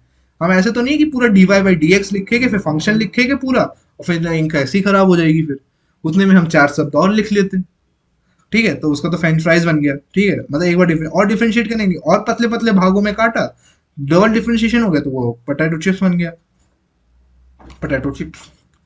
तो अपना डिफरेंशिएशन बेसिक इजी भी है कि एक्स की पावर टू, और यहाँ D Y by D X कर लिया, इसको तुम ऐसे देख लो एक्स, और एन माइनस वन होता है तो यहाँ पे वन हो गया, और यहाँ पे आपके सामने टू आ गया, ठीक है, एक्स के सामने टू आ गया। अब नीचे जाते हैं तो अपना ये बेसिक बेसिक प्रॉपर्टीज है, बेसिक बेसिक डिफरेंशिएशन किया, ये आपको याद तो करना ही पड़ेगा। देखिए इस वाले बेसिक मैथ्स के अंदर ये कि तुमने मैथ्स पढ़ी है तो ये अच्छा है, अगर नहीं पढ़ी तो ये सब तुम्हें लिख लिख के याद करो, आगे टाइम में सीख चीजें खुद सीख जाओगे। ठीक है, अगर सी कांस्टेंट है, देखो डिफरेंशिएशन किसी भी चीज का अगर कांस्टेंट का करोगे तो जीरो आएगा। ठीक है, d Y by D x u by c v करोगे तो सी बाहर आ जाएगा, क्योंकि कांस्टेंट को अगर मल्टीप्लिकेशन में तो हर चीज बाहर निकाली जा सकती है, बाहर आ गया D you by D x हो गया। ठीक है, अब कोई तीन फंक्शन एक साथ है प्लस माइनस के अंदर तो उन्हें तोड़ा जा सकता है, differentiation is divisible, sorry divisible नहीं ब्रेकेबल। ठीक है, अब तुम मान लो कि सर ये u बाई बी अगर दो फंक्शन एक दूसरे के साथ मिल गए, यानी दो मैथमेटिकल टर्म्स एक दूसरे के साथ मिल गई तो उसको कैसे अलग करेंगे? सिंपल है, हम चेन रूल लगाएंगे, पहले हम पहले वाले को एज इट इज रखेंगे, दूसरे वाले का डिफरेंशिएशन कर देंगे, फिर दूसरे वाले को एज इट इज रखेंगे, सेकंड वाले का डिफरेंशिएशन कर देंगे। वैसे इतना कॉम्प्लेक्स डिफरेंशिएशन नहीं आएगा, मतलब आ गया तो फिर सुभान अल्लाह, तुम पढ़ के गए हो फिर यहाँ से फायदे ही फायदे। अब अपना u बाई डी एक्स वाला आता है रूल, ठीक है, सर अगर डिवीजन में कोई दो फंक्शन पड़े हो पूरे को डिफरेंशिएट करना पड़े तो याद रखना नीचे जो नीचे होता है उसका स्क्वायर होगा। ठीक है, और जो नीचे है वो पहले ऊपर आएगा, क्योंकि नीचे उसका स्क्वायर हो रखा है तो ऊपर आएगा, तो यानी स्क्वायर से ऊपर आया तो बी रहेगा। फिर दूसरे वाले का डिफरेंशिएशन होगा, फिर ये होगा कि दूसरे वाले का होगा तो पहले वाले का नहीं हो, तो अगले टर्म में माइनस लगेगा और दूसरे वाले का नहीं होगा, पहले वाले का हो जाएगा, सिंपल एज दैट। और ये सबसे इंपॉर्टेंट फॉर्मूला, क्योंकि तुम्हें हर जगह यही काम आने वाला है, मरदार इतना काम आएगा पूछो नहीं। एक्स की पावर अगर एन है तो उसको डिफरेंशिएट करोगे, अबे ऊपर नीचे कैसे हो गए, डिफरेंशिएट करोगे तो ये होगा कि n बाहर आगे आ जाएगा x n माइनस वन, ऊपर वाला टर्म एक एक यूनिट कम हो जाएगा और आगे वो एक यूनिट आगे चली जाएगी मल्टीप्लिकेशन के अंदर। तो दिस इज कॉल्ड डिफरेंशिएशन। ऐसे तोड़ा जाता है, नहीं कि मैथ्स के सिस्टमेटिकली तोड़ा जाए, क्लासिकल फिजिक्स क्लासिकल कैलकुलस के अंदर ऐसे ही तोड़ा जाता है। अब मत पूछना क्लासिकल कैलकुलस क्या है। तो डिफरेंशिएट करो एक्स की पावर फोर को, उसी उसी लॉजिक से करो। ठीक है, एक्स की पावर फोर लिखा है, अब कैसे डिफरेंशिएट करोगे? फोर आगे कर दिया, अब एक्स पावर में एक टर्म कम करनी तो थ्री आ गया, सिंपल है, बहुत सिंपल सिंपल है। ठीक है, ये करके दिखाओ सर, ये कैसा कर रखा है, बीच में प्लस क्या कर रहा है, सिंपल है, सिंपल, बहुत सिंपल है ये तो बहुत बेसिक है भाई, बहुत इजी है, बहुत इजी। ध्यान से सोचो, तुम एक एक चीज को स्लोली सोचो, क्योंकि तुम्हें एग्जाम में वो चीज तेज सोचनी पड़ेगी। अगर तुमने कोई चीज ऑलरेडी स्लो सोच रखी है, यानी एक बुक है थिंकिंग फास्ट एंड स्लो, ठीक है, मैं वो नहीं कह रहा कि तुम जाके वो पढ़ो, उसका क्रक्स बता देता हूँ। अगर तुम कोई चीज बहुत लंबे समय तक धीरे सोच रहे हो ना, किसी चीज के बारे में बहुत डीपली सोच चुके हो, तो अगली बार तुम वो चीज देखोगे तो तुम वो फास्ट थिंकिंग कर लोगे। ठीक है, अब जैसे कि three x cube plus two x square है, अब तुम इसको क्या करोगे, तो इसको तुम डिवाइड कर लो, simple as thing. Differentiation addable होता है ना, यहाँ पे एक इक्वेशन पढ़ी थी हमने कि डिफरेंशिएशन एडेबल होता है, ठीक है, प्लस माइनस भी होता तब भी कर लोगे, तो उसी सेम चीज से इधर भी हो जाएगा। कहाँ गया, इधर, सिंपल एज दैट। इसे डिफरेंशिएट करा, आ गया, इसमें से आगे पावर करी, इसमें से आगे पावर करी, पूरी इक्वेशन आंसर आ गई, सिंपल एज दैट। अब सर इसका क्या करें, x cube minus one by x, oh my god, मैंने तो पूरा एक सेकंड उसमें बर्बाद करके तुम्हें समझाया था कि कितना इजी होता है। बेसिक यही वाला रूल यूज करना है। अब तुम कहोगे चलिए वैसे रोक के सॉल्व करना ही, मैं तुम्हें पावर सोल्यूशन दिखा देता हूँ। यही यूज करना है कि नीचे वाले का स्क्वायर हो जाएगा और फिर नीचे वाला ऊपर आएगा, फिर उसका डिफरेंशिएशन माइनस जो ऊपर वाला है उसको एज इट इज लिखेगा और फिर नीचे वाले का डिफरेंशिएशन। आखिर में दोनों का डिफरेंशिएट होना ही है, तो तुमने पहले इसको लिया, थोड़ा कॉम्प्लेक्स है कि इसको ऊपर वाले का पहले का इस वाले देखो दोनों टर्म का डिफरेंशिएशन तो होगा, तो इससे अच्छा तुम दोनों लिख लो, फिर क्वाड्रेंट रूल लगाओ, फिर उसको ऐसे करके पूरा सॉल्व करते हैं, तुम्हारा लास्ट में आंसर ही आ जाएगा। सिंपल है, सिंपल। क्या सर हर जगह तो सिंपल ही सिंपल बोलते जा रहे, simple thing is that three x square dot into E x को। आप कहोगे सर ई एक्स तो आपने हमें पढ़ाया नहीं, चलो इसका तो हम डिफरेंशिएशन जैसे कि तैसे कर लेंगे, ये पूरा रूल भी हमें याद है, हम जैसे तैसे कर लेंगे, पर ई एक्स क्या है? तो मैं तुम्हें अब बताता हूँ ई एक्स की कहानी। ई एक्स एक ऐसा फंक्शन है जो इतना ताकतवर है, मतलब पूरा कतई रजत दलाल है, कोई इसके सामने बोल नहीं सकता। अगर बोलेगा तो भाई वो उसको गाड़ी में बिठा के यू नो लेके जाएगा पढ़ाने। सेंसर कर देना ये पार्ट, मुझे गाली पड़ेगी लोगों से, फिर डला हो गई होगा। ये एक सिंपल थी कि ई की पावर एक्स को, इसमें आगे सोल्यूशन देखिए, इसको आपने डिफरेंशिएट करा, ई की पावर ई एक्स आएगी, तो उसमें आपने पूरा रूल लगा दिया, प्रोडक्ट रूल, तो लास्ट में जाके six x square e x plus three x square e x हो गया। उसमें से ई एक्स कॉमन निकाली, कोई फायदा नहीं है एक्स कॉमन निकालने का, यही सेम ही आंसर है। तो अपने ई की पावर एक्स आ गया। अब ये समझ लो कि डिफरेंशिएशन जब आता है तो कोई फर्क नहीं पड़ता ई की पावर एक्स हो या कोई भी हो, कुछ नहीं फर्क पड़ता। ई की power x is sigma, literally sigma भाई, मैथ्स के अंदर भी सिग्मा है, इसमें इंटीग्रेशन का भी कोई फर्क नहीं पड़ता। सिग्मा बी लाइक ई की power x, it's a real sigma. तब तुम कहोगे सर ट्रिग्नोमेट्री आपने हमें पहले पढ़ाई है, तो उसका डिफरेंशिएशन भी तो पढ़ाऊंगा। बेसिक देखिए, तुम्हें देखो इक्वेशन के अंदर आते हैं तो मैं बेसिक बेसिक तो पूछेगा कि साइन का कॉस है, कॉस का माइनस साइन है, tan का सेक स्क्वायर है, ये सब तुम्हें याद ही करना पड़ेगा, क्योंकि मैंने भी याद कर रखे थे। मैं मैथ्स की एनसीईआरटी तब मैंने सॉल्व करी तो मेरे को जरूरत पड़ी थी, और हर को जरूरत पड़ती है। देखो सबसे इंपॉर्टेंट तो ये ई की पावर एक्स, इसे कुछ नहीं करोगे सर। लॉग, लॉग तो तुम्हें शायद ज्यादा काम आएगा नहीं, डरोगे। एक ई की power a x equals to a आगे आ जाता है, ए एक्स आ जाता है, सिंपल, बहुत सिंपल है ये। तुम्हें याद ही करना पड़ेगा, स्क्रीनशॉट लेके लगा लो अपने, क्योंकि दीवार पे तुम्हें चीजें चिपकानी पड़ेगी। अगर तुम देखो, अगर तुम कहो सर हमारे घर में लोग दीवार पे चीजें नहीं चिपकाते, कुछ ऐसे रूल होते, देखो तुम एस्पिरेंट हो, ठीक है, अब तुम्हारा कमरा लगना चाहिए कि तुम पढ़ने लिखने वाले लड़के हो, ठीक है। अब पापा आएंगे तो कहेंगे बेटा तुम कुछ पढ़ते नहीं, दीवार पूरी खाली है, तुम्हें चिपकाना पड़ेगा कि मम्मी मैं पढ़ रहा हूँ, मैं बहुत इंपॉर्टेंट एग्जाम की तैयारी कर रहा हूँ जिसके अंदर एनटीए कुछ भी कर देता है, ठीक है, जेई के अंदर भी कर देता है। सोचो मैं कितनी मेहनत कर रहा हूँ, क्योंकि दिखता है ना कि बच्चा मेहनत कर रहा है। सिंपल थिंग एज दैट, ई की पावर एक्स 2x, ये बेसिकली यही है कि इस मतलब पावर का करते हैं तो पावर आगे चली जाती है, तो ई की पावर एक्स के साथ भी यही होता है। मतलब ई की power x is real sigma, you can understand with this meme. ये ज़्यादा समझा नहीं रहा, मेरा मन नहीं है, ज़्यादा इंपॉर्टेंट है भी नहीं, तो समझा तो दूंगा। इंटीग्रेशन, ओहो, अगर तुम्हें कभी मैथ्स के स्टूडेंट बनोगे तो तुम समझ ही जाओगे कि इंटीग्रेशन किस मूल्य का नाम है। वैसे तो बहुत इजी है, तो तब भी इंटीग्रेशन बहुत खतरनाक चीज़ है मैथ्स के लिए, मतलब मैथ्स वालों के लिए। तुम्हारी तो बहुत बेसिक पूछा जाता है इंटीग्रेशन, इतना बेसिक कि तुम हंस दोगे अगर तुमने कभी गलती से पढ़ लिया तो। एक चीज याद रखना, जब भी इंटीग्रेशन का क्वेश्चन करो तो प्लस सी लिखना कभी मत भूलना। याद रखना, plus c is more important than anything else. मैंने एक बार मैथ्स का पेपर दिया था, क्या कहते हैं, 12th के अंदर, ठीक है, 12th के अंदर मैंने अपने मैथ्स का पेपर दिया था, बोर्ड के अंदर प्लस सी लिखना भूल गया था, मेरा 4 मार्क्स कटे थे, क्योंकि उस दिन इंटीग्रेशन में 4 सवाल आए थे, मैं चारों में प्लस सी नहीं लिख के आया था। सभी इंडेफिनेट से पूछ ली, वैसे इंडेफिनेट मैं इंटीग्रेशन पढ़ा रहा हूँ, इंडेफिनेट, इसकी में कोई लिमिट है नहीं, यहाँ पे कोई लिमिट है नहीं है, इधर कोई लिमिट है नहीं है, तो इंटीग्रेशन क्यों करे। इंटीग्रेशन सब पूछोगे बेसिक आइडिया क्या इंटीग्रेशन का, देखो इंटीग्रेशन बेसिकली हम साथ साथ है, जो डिफरेंशिएशन करते हैं उसी का रिवर्स ऑर्डर करता है इंटीग्रेशन। जैसे कि तुम देख सकते हो कि अगर यहाँ पे साइन एक्स डी एक्स है तो इसका ये मतलब है कि कॉस एक्स का डिफरेंशिएशन, इसका answer cos minus cos x plus c है। पानी पी लो, वापस वाटर ब्रेक गाइस, पानी पिया करो।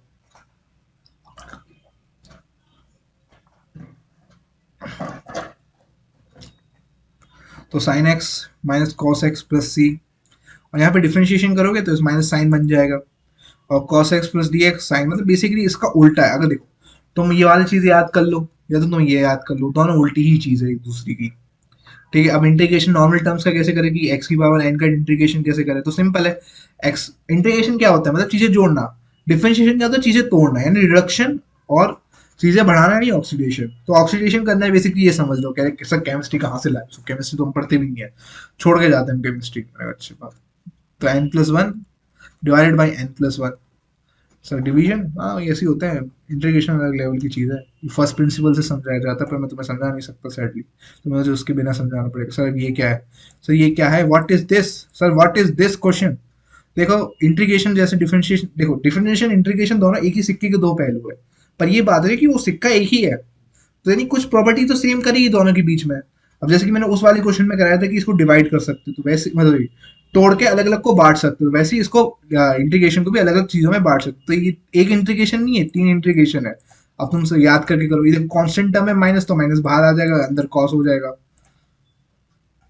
तो इधर आए तो अपना ही है x² इंटीग्रेशन हो गया, माइनस बाहर आ गया, मैंने बोला था ना माइनस बाहर, क्योंकि -1 कांस्टेंट है, ऐसे भी लिख सकते हो ना, माइनस कॉस को आप ऐसे भी लिख सकते हो, -1 डॉट कॉस। तो इधर करके आपने माइनस लिखा, 1/√x अपना निकल आया, तो पहले इनका अलग हुआ तो 3 बन गए, नीचे का 3 बन गया, यानी x³ minus sine x plus log, log के नीचे आप कुछ भी लिखो तो ex प्लस सी। वो लॉग के तो वैसे ही कम सवाल आते हैं। लॉग मतलब इतना याद रखो, लॉग एक मैथमेटिकल यूनिट सिस्टम है, आगे चल के पढ़ा देगा, बहुत इंपॉर्टेंट जगह काम आ जाएगा। अब आता है डेफिनेट इंटीग्रेशन। ये एचपी का सपोर्ट कहाँ से आ गया मेरे पास, इतना सपोर्टिव कैसे हो गया चाहिए एचपी से? हट जाए एचपी का सपोर्ट। एचपी का सपोर्ट आ गया मेरे पास, बताओ। लोगों को सपोर्ट नहीं मिलता, मेरे को एचपी का सपोर्ट मिलता। अपना डेफिनेट इंटीग्रेशन। ठीक है, अब नीचे आते हैं। अब मेरे लैपटॉप में एनर्जी पता नहीं क्यों कम हो रही है, मैं से अभी ग्लूकॉन डी दे के आता हूँ। Glucon D Glucon D Glucon D Glucon D Glucon D Glucon D. Laptop को ग्लूकॉन डी मिल गया बायो बायो वाले में। अब मेरा पेन यहीं रुक चुका है, ये देखिए यहाँ पे रुक गया बेचारा, यहाँ आ गया। तो डेफिनेट इंटीग्रेशन क्या होता है? Definite integration basically integration with limits. आप कहोगे सर लिमिट्स क्या होती है? तो बेसिकली मीम समझ लो, आप समझ जाओगे। इसके अंदर हम सी को भूल जाते हैं क्योंकि सी एक कांस्टेंट वैल्यू होती है। अब सर कहोगे सर हम सी क्यों डालते हैं? ठीक है, हम डेफिनेट के अंदर, इनडेफिनेट के अंदर हम सी क्यों डालते हैं? देखो क्या होता है डिफरेंशिएशन। डिफरेंशिएशन क्या होता है? डिफरेंशिएशन होता है किसी चीज को तोड़ना। अब जब किसी ने अगर तुम्हें पढ़ा होगी, अगर कोई चीज कांस्टेंट में है तो वो जीरो हो जाती है। ठीक है, अब उस कांस्टेंट को रिस्पेक्ट देने के लिए कि अगर हम आपको वापस जोड़ेंगे तो हम x प्लस सी कर देते हैं। ठीक है, इंटीग्रेशन डिफरेंशिएशन का उल्टा है ना, ये एक तरीके का वो है सी कि एक तरह की वो होती है ना कि हम आपको, चलो आपके यहाँ नुकसान हो गया, जैसे कि होता है रेलवे में कोई लोगों के यहाँ मर वर जाते हैं तो उनको सरकार पैसा देती है, तो वही है कि पैसा कि आदमी तो वापस नहीं आएगा पर पैसा होगा आपके पास, तो आप वो आदमी की कमी शायद थोड़ी सी पूरी होगी कि वो पैसा दे जाता था वगैरह वगैरह। अब मुझे फिर जेल पहुंचाओगे? पता है, मैं तो एक बार पढ़ाते पढ़ाते जेल जाऊंगा। I am nothing without C plus C. If you are nothing without C, then you should not have it. और डेफिनेट इंडेफिनेट टू सी के मैंने कुछ है नहीं। डेफिनेट मतलब एक तरीके से वो वैल्यू तुम्हें डालनी, बहुत सिंपल चीज है। एक मीम और यूजिंग प्लस सी इंडेफिनेट, क्योंकि अभी तुमने ये मीम देख लिया है तो अगली बार तुम एग्जाम के अंदर प्लस सी लिख के आओगे, क्योंकि प्लस सी आदमी मैक्सिमम टाइम भूल जाता है। तुम ये आदमी कॉस एक्स साइन एक्स में घूमता रहता है कि साइन एक्स का कॉस है, कॉस का माइनस साइन एक्स है, अरे बाबा रे बाबा रे बाबा रे बाबा रे बाबा रे बाबा रे। तो उसी के अंदर घुस जाता है, प्लस सी कैसे भूल ही जाता है आदमी। मैं खुद भूल गया था, तुम की क्या बात है? मतलब ये नहीं है कि अब क्योंकि तुम्हारा कॉम्पिटेटिव एग्जाम उसके अंदर तो बोलो नहीं, और बोर्ड के अंदर तो कभी मत बोलना, कतई मत बोलना, क्योंकि बोर्ड के अंदर भी सवाल आते हैं इंटीग्रेशन के, पर वो सारे इनडेफिनेट इंडेफिनेट होते हैं, मतलब आ जाते हैं काफी सारे। अब होते डेफिनेट होता है क्या है, ए बी लग गया है, ये कोई ऑलरेडी डेफिनेट सिस्टम है। तो आपने जब इनकी वैल्यू डालोगे, पहले आपको ऊपर वाली की वैल्यू डालनी है, फिर नीचे वाली की वैल्यू डालनी है, और इन दोनों को माइनस कर देना है। अब सर हो गया ऐसा क्यों सर? क्यों सर ऐसा क्यों क्यों? हम तो लॉजिक पूछेंगे सर, हमारा राइट है पूरा लॉजिक पूछने का, हम ये नहीं रटेंगे सर, 100 चीजें रटवा चुके हो अगर लोग ऐसे कह गए तो। अब देखो इंटीग्रेशन बेसिकली क्या होता है, अगर हम ग्राफ के हिसाब से देखें, देखो ग्राफ के हिसाब से होता है कि हम किसी ग्राफ के नीचे का एरिया निकाल रहे हैं, जो एरिया होता है ग्राफ के नीचे का, इसे हम अपना इंटीग्रेशन बोलते हैं, डेफिनेट इंटीग्रेशन। तो अगर तुम सर अब हम एरिया निकालेंगे ए से बी के बीच में, तो हमें तो ये वाला एरिया चाहिए ना, क्योंकि ए तक का एरिया तो ये हो गया। ठीक है, ए तक का एरिया तो ये हो गया, क्योंकि हमने जब जीरो से ए के बीच में करेंगे तो ए तक का एरिया ये हो गया, बी तक का एरिया ये हो गया। ठीक है, पूरे ग्राफ का एरिया ये है जो हम इंटीग्रेशन कर रहे हैं, तो हम ये दोनों माइनस करके बीच में से ये वाला एरिया निकाल देते हैं। ठीक है, बीच वाला एरिया आता है बीच में, मतलब बेसिकली ये एरिया ही है, तभी हम उसे माइनस करते हैं, क्योंकि ए ऊपर रहता है, अगर इक्वेशन में ए ऊपर रहेगा फिर बी नीचे रहेगा। इसका ये मतलब है ए पहले माइनस होगा बी की वैल्यू पुट करके फंक्शन के अंदर, फंक्शन यानी वही इक्वेशन। अब जैसे कि ये वाला सवाल कर लो, सर कहेंगे क्या कर रहे हो सर, हमने क्या पढ़ा था, x n plus one divided by इसी टर्म को डिवाइड कर देगा एन प्लस वन। सिंपल, तो इसके अंदर करो x plus cube divided by three. अब इसके अंदर तुम यूनिट्स डालो 1 से 5 तक। पता है हमारे टीचर जो थे वो ये भी लॉजिक देते थे कि इधर मत लिखना, इधर मत लिखना, इधर तो इधर लिख दिया, इधर लिखना only on left hand side, और sorry right hand side, not on left hand side. कुछ लॉजिक नहीं है, सब डाल दो सब समझ जाते हैं। ऐसी बेफालतू की चीजें लिखते थे, बेफालतू की लॉजिक, बेफालतू के रूल। देखो आ गया एक्स क्यूब बाई क्यूब 5 - 1। अब आपने 5 की वैल्यू इसके अंदर डाली। ठीक है, 5 की वैल्यू इसके अंदर आई, 5 cube minus 1 cube divided by 3 3, 125 minus 1 1 by 124 divided by 3। तो ये सिंपल सी चीज थी, सिंपल, इतनी सिंपल चीज है इंटीग्रेशन। ठीक है, अब इंटीग्रेशन का और भी फंक्शन ले लो, जिसमें इंपॉर्टेंट क्वेश्चन ये है अपना, सॉल्व करो तुम 2 मिनट सोचोगे, मैं जो मैं एरिया वाला लॉजिक है तो उससे कुछ हो सकता है क्या इसमें? सोचो सोचो सोचो, सोच लिया? चलो मैं आगे बढ़ता हूँ। क्या क्या कह रहे हो सर? एरिया अंडर ग्राफ क्या देता है? मैं आगे तुम्हें वेलोसिटी उसके अंदर पढ़ाऊंगा, तुम्हें ये बताना भूल गया कि area under graph VT under graph देता है डिस्टेंस कवर। ठीक है, वीटी के नीचे वाला ग्राफ देता है डिस्टेंस कवर। तो तुमने क्लास 9th में फिजिक्स अच्छे से पढ़ी हो, छोड़ के नहीं भागे हो, ठीक है, तो ये उसमें आता है। ठीक है, area under VT graph gives you distance cover, displacement cover I mean. तो आपने डिस्प्लेसमेंट कवर निकाल लिया, एरिया डिवाइड करके ये वाला। वैसे इसमें इतनी इंटीग्रेशन है नहीं, तुम एरिया आराम से निकाल लोगे, इसमें इंटीग्रेट करने की ज़्यादा जरूरत है नहीं। यहाँ दो ट्राइंगल बन रहे हैं और यहाँ पे बीच में एक रेक्टेंगल है। अब यहाँ पे एक कोई मैथ्स का एकदम एडवांस बच्चा आके बोलेगा सर यहाँ तो ट्राइपेजियम बन रहा है, तो मैं कहूँगा नहीं भाई, ट्राइपेजियम नहीं है। ये मतलब ट्राइपेजियम बना सकते हो पर कौन याद करे यार, तो दो ट्राइंगल और एक रेक्टेंगल दिख रहा है तो कौन करता है ये सब बेकार की चीजें। दिमाग, मतलब दिमाग इतू सा है, 100 चीजें याद करनी है मुझे। तो ये भी याद करना है कि प्रेजियम ब्लू के अंदर दो आयरन के वो होते हैं वैलेंसी, +2 and +3, ये भी याद करके रखना है दिमाग के अंदर, तो कैसे करेंगे। आराम करो, चिल मारो, सिंपल एज दैट। ज़्यादा जितना स्ट्रेस दोगे दिमाग अपने आप खराब होगा। तुम हमेशा इंपॉर्टेंट चीजें याद रखा करो, अनइम्पोर्टेंट चीजें तो जरूरत है ही नहीं क्योंकि वो अनइम्पोर्टेंट है। अब ये थोड़ी इंपॉर्टेंट है कि ट्राइवेजियम का क्या फॉर्मूला होगा। अब तुम इस चीज के लिए अपना दिमाग खराब करोगे, तुम ये याद नहीं करोगे कॉम्प्लेक्स फॉर्मूले जो हो गए कि साइन कॉस थीटा याद नहीं करोगे, पर हाँ ये याद करोगे सर ट्राइवेजियम का क्या फॉर्मूला है। और लोग होते हैं ऐसे में कुछ नाम था some standard graphs and their equations, और पढ़ नहीं पा रहे तो मैंने पढ़ दिया। बेसिकली तो गाय गाय माता से सीखो, आज गाय है भैंस माता भाई पता नहीं। तो अपना वाई कॉस थीटा और अपना वाई एक्स स्क्वायर, सिंपल फॉर्मूले है। मतलब इनका ग्राफ है, ग्राफ पे कैसे दिखेगा ये कैसे, और वाई साइन थीटा ऐसे देखो कि बीच में एक्स मान लो, उनके मुंह को तुम वो मान लो क्या कहते हैं ना, y axis, negative y axis, simple as that. नहीं पॉजिटिव नेगेटिव, अब कि वाई इक्वल्स टू एक्स पूरा खोलने दो, आ गया आ गया आ गया, हाँ वाई इक्वल्स टू एक्स का ग्राफ सीधे जाता है, ठीक है। अगर तुम्हें कहना हो सर ये कैसे हम फाइंड करें कि कौन सा एक्स कहाँ छूता है, तो एक बार एक्स को 0 रख लो, एक बार वाई को 0 रख लो, तो तुम जितना उस हिसाब से तुम ग्राफ बना लोगे इतना भी, ठीक है। अब जैसे कि सर इसमें तो दोनों ओरिजिन सब ओरिजिन पे आ रहा है, तो बेसिक ग्राफ याद रख लो, ये दिखने में काफी इंपॉर्टेंट होते हैं और होते भी इंपॉर्टेंट है। कि अगर भी एक्स स्क्वायर का सवाल आ गया कि एक्स स्क्वायर का ऐसे घुमा के रखा तो एक्स स्क्वायर का आ गया, और अपना एक्स क्यू ऐसा दिखता है सिंपल। और मॉड मॉड की ज़्यादा जरूरत तुम्हें पड़ेगी नहीं, वैसे भी लग भी गई तो ये समझ लो जो नेगेटिव चीज होती है ना इक्वेशन के अंदर वो पॉजिटिव बन जाती है, ठीक है। अगर यहाँ पे एक्स का y equals to x mod है और वाई इक्वल्स टू एक्स है, तो इसका ये जो y equals to negative part है एक्स का वो पॉजिटिव में कन्वर्ट हो जाएगा। वही सेम चीज इधर हुई है, ऐसे करके ऐसे चला गया। अब ये चीजें सबसे नीचे के दो सबसे इंपॉर्टेंट ग्राफ है, ये बहुत जगह पूछे जाते हैं, बहुत ज्यादा काम आते हैं। देख लो वैसे इधर भी इसमें है आगे, इंपॉर्टेंट ग्राफ है, बहुत ज्यादा इंपॉर्टेंट ग्राफ है, ठीक है। अगर y equals to sir minus है 1/x, क्योंकि काफी सारी फिजिक्स के फॉर्मूले में आता है, तो इतना याद रखना है इसका ग्राफ ऐसे कुछ दिखता है tan की तरह, ठीक है। और सर अगर अंडर रूट एक्स आ गया तो अंडर रूट एक्स के अंदर ये समझ लो नेगेटिव चीज नहीं है, क्योंकि देखो मॉड मॉड, अगर मैं तुम्हें सिर्फ सिंपल सी मैथ ट्रिक भी बता देता हूँ, ऊपर हो जा, हाँ। जो मॉड होता है, मॉड क्या होता है, मॉड ये होता है अंडर रूट एक्स स्क्वायर, ये दोनों एक ही चीज है, पर हम इसे फैंसी वर्ड बोलने के लिए मॉड बोल देते हैं, सिंपल एज दैट। बहुत सिंपल चीज है, तुम ऐसे ही दिमाग खराब कर रहे हो अपना कि ये सर ये है। और इसका ग्राफ याद रख लेना, या तो तुम इसे ड्रॉ करके रख लो अपने दीवार पे चिपका लो, क्योंकि ज्यादा चीजें अब दीवार पे चिपकाने को होगी नहीं इसके बाद, फॉर्मूले हो गए बेसिक बेसिक, ये तो बेसिक ग्राफ है यार, ग्राफ तो तुम्हें याद ही हो जाएगा ऐसे सिंपल। जैसे इसका ये टेल है ना, वैसे ही ऐसे याद रख लो, ऐसे और ऐसे सिंपल। अब ये स्ट्रेट लाइन के ग्राफ होते हैं कि जहाँ पे वाई एक्सिस कटता है, यहाँ पे वाई आता है, बेसिक बेसिक इक्वेशन ऐसी दिखती है इसकी, क्या कहते हैं y equals to m x, m मतलब स्लोप होता है, जो टेन थीटा वाला याद है वो है, जहाँ पे प्लस सी होगा यानी ऊपर, माइनस सी होगा यानी नीचे। अब स्ट्रेट लाइन के ऐसे ही फॉर्म होते हैं अलग अलग डिफरेंट डिफरेंट। पैराबोला, पैराबोला ये समझ लो कि एक के सिर के ऊपर स्क्वायर है, ठीक है, तो इसकी इस फॉर्म को हम पैराबोला बोलते हैं। अभी नेगेटिव भी होता है पॉजिटिव भी होता है, और इधर भी होता है एक्स एक्सिस पे वाई एक्सिस पे, ये दोनों उनके फॉर्मूले दिखने वाले। और x x is directly equals to under root y, ये होता है हाइपरबोला, ठीक है। सो ये क्या बोल रहे हो, हाइपरबोला, सर्कल, पैराबोला आगे आएगा, काइनेटिक्स के ग्राफ में आएगा, सब जगह आएगा।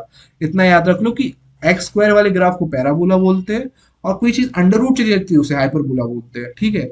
ये अपने सेंटर से कभी नहीं छूता हाइपरबोला। और सर्कल क्या होता है, सर्कल का सिंपल सा ग्राफ है, x square plus y square equal 0। ये कभी ओरिजिन को टच करता है, काफी लोग सर्कल ओरिजिन को टच करते हैं। X square plus y square equals a square, यानी रेडियस, ये जो ए है वो रेडियस है, इतना याद रख लेना। और सर इक्लिप्स क्या होता है, बेसिकली ना सर्कल को पकड़ के ऐसे खींच दिया। इक्लिप्स सर हमारी कहाँ काम आएगा, ये आपको बेटा काम आएगा हमारे भाई ग्रेविटी के अंदर। ग्रेविटी के अंदर हर पाथ ऐसे सर्कल नहीं घूमता, प्लेनेट प्लेनेट घूमते हैं ऐसे इक्लिप्स फॉर्म में। अब सर इक्लिप्स की इक्वेशन क्या होती है, सिंपल है, ए डिवाइड में आ जाता है, देखो एक्स इक्वल 1/y, ये अपना हाइपरबोला होता है। और इनके नीचे अगर हर टर्म के नीचे कोई ए स्क्वायर या बी स्क्वायर इक्वल्स 1 आ गया तो ये होता है हाइपरबोला, सिंपल। ये वैसे भी कम जगह आएगा, तुम्हें एक ही चैप्टर में काम आता है, वो भी उसके कुछ लॉ समझाने में। और फॉर्मूला डिराइव कराने में। डेरिवेशन तो बहुत कम काम आती है, अलजेब्रा ये सबसे यूजलेस पार्ट है। मतलब मैंने एक आध सवाल देख रखे तभी मैंने इसको डाला है तुम्हारे लिए। ठीक है, तो अब जैसे कि तुम पढ़ सकते हो फ्रूट गेम या love in maths and the Greek symbols and algebra and letters, x and y in alphabets बताएं, x and y in mathematics has just become a John Wick type thing. And हाँ, ये important चीज है। ठीक है, quadratic equation को solve करना सबसे इंपॉर्टेंट चीज है। अब ये फॉर्मूला अगर तुम्हें याद नहीं है तो टेंथ क्यों पढ़ी थी, मतलब टेंथ के अंदर बहुत इंपॉर्टेंट चीज है, और तुम्हें इतना मुश्किल सवाल है भी नहीं। ये है अपना श्री भट्टाचार्य फॉर्मूला बोलते हैं, और भी इसका अलग नाम है, पर मैं इसे क्वाड्रेटिक फॉर्मूला बोलना चाहता हूँ क्योंकि इसके अंदर खुद ही अलग पॉलिटिक्स है। अब एक क्वाड्रेटिक बायो क्वाड्रेटिक इक्वेशन को सॉल्व करने के दो तरीके होते हैं, या तो एक्स स्क्वायर, जिस इक्वेशन में एक्स स्क्वायर आ जाता है वो बायो क्वाड्रेटिक होती है, इतना समझ लो। एक्स स्क्वायर ऐसी कोई कॉम्प्लेक्स इक्वेशन है, इसमें तुम फैक्टराइजेशन नहीं कर पाओगे। फैक्टराइजेशन क्या होती है सर, यहाँ पे एक टर्म ए और यहाँ पे एक टर्म, इन दोनों को मल्टीप्लाई करो थ्री, और उनको ऐसे तरीके से लिखो, इनको फैक्टराइज कर दो, मतलब इनके जो है इनको वैसे डिवाइड कर दो कि थ्री से एक है तो थ्री वन वन वन। अब इनको एक ऐसे कॉम्बिनेशन में लिखो कि बीच वाला टर्म बन जाए। अब जैसे कि इसमें लिख सकते हैं कि थ्री माइनस वन तो कोई टू बनाएगा नहीं ना, थ्री प्लस वन बनाएगा टू, तो ये कॉम्बिनेशन बेकार हो जाता है इस इक्वेशन में, फैक्टराइजेशन इसमें काम नहीं आएगा।